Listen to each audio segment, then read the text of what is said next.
In the last section, we put together one very straightforward solution for reversing a string. Now, it's entirely possible that your interviewer might say, hey, don't use the reverse helper, because obviously if you know this thing exists, it really makes the question quite easy and quite straightforward. So in this section, we're going to look at an alternative solution that's a little bit more manual work, okay?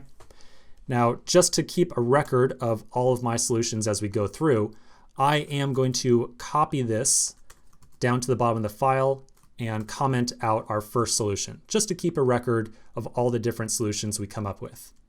And then I'm going to delete the contents of the reverse function. Okay, so let's talk about the second solution. This second solution is going to make use of a for loop. So we are going to create an empty string, and we'll call that thing maybe reversed. I think that's a reasonable name for it. Then we're going to iterate through the string that was provided. And for each character in that string, we'll take that character and add it to the start of the reversed string. After we iterate through the entire string, we'll then return the variable reversed. So essentially, we're going to make an empty string. We're going to take each character out of the original string and stick it into the new one at a time.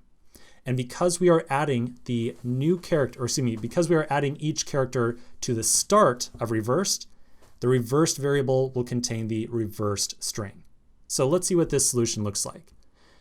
All right, so back at our code editor, we'll start off by declaring a temporary variable that we'll call reversed, and I'll assign it an empty string. So this is the string that we're going to kind of assemble over time as we iterate through the string variable right here. Okay, so now we need a for loop.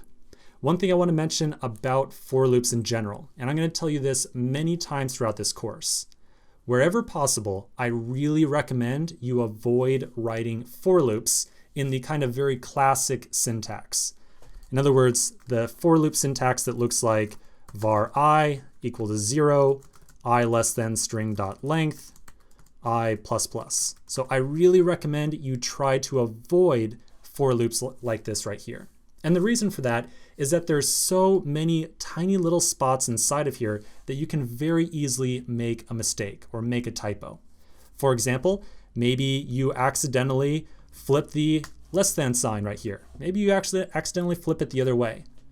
Maybe rather than looking at string.length, maybe you accidentally looked at reverse.length. Maybe instead of semicolons, you put in commas instead, which is honest to God something that I accidentally did on an interview one time.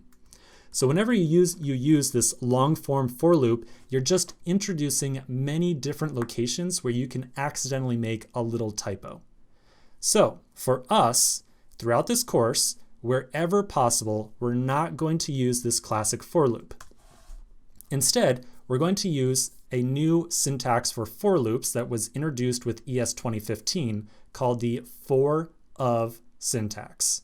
So let's write the code for it and see what it looks like. I'll say for let character of str. So that's the string that we got passed in as an argument. Then in the body of this loop, we'll say reversed equals character plus reversed. Then at the bottom, we will return reversed. Okay, so let's talk about what's going on here. So again, this is a new syntax for loops. We say for a variable declaration. So I'm creating a temporary variable that is redeclared every single time through this loop of character. Then we say of, and then the iterable object that we want to iterate through. So in this case, we are iterating through all of the characters of the string variable right here. So we're going to iterate through each character of string one by one and set each character equal to this temporary variable character. We then take that character, add it on to the start of the string reversed, and then after the entire for loop, we return the string reversed. So again, in general, I really recommend you make use of this new and improved loop syntax rather than attempting to write out the full for loop by yourself.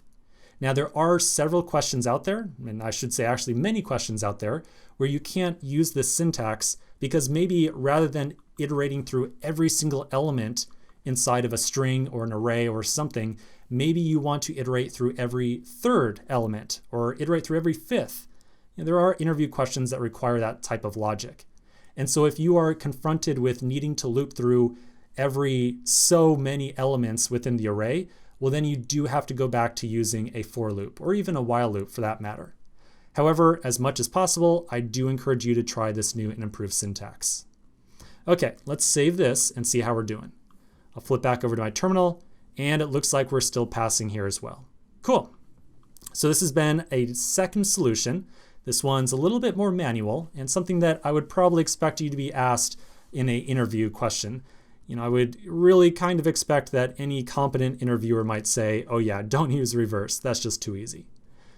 All right, so this one is a little bit more complicated. Let's continue in the next section, and we're going to look at one more possible solution. So quick break, and I'll see you in just a minute.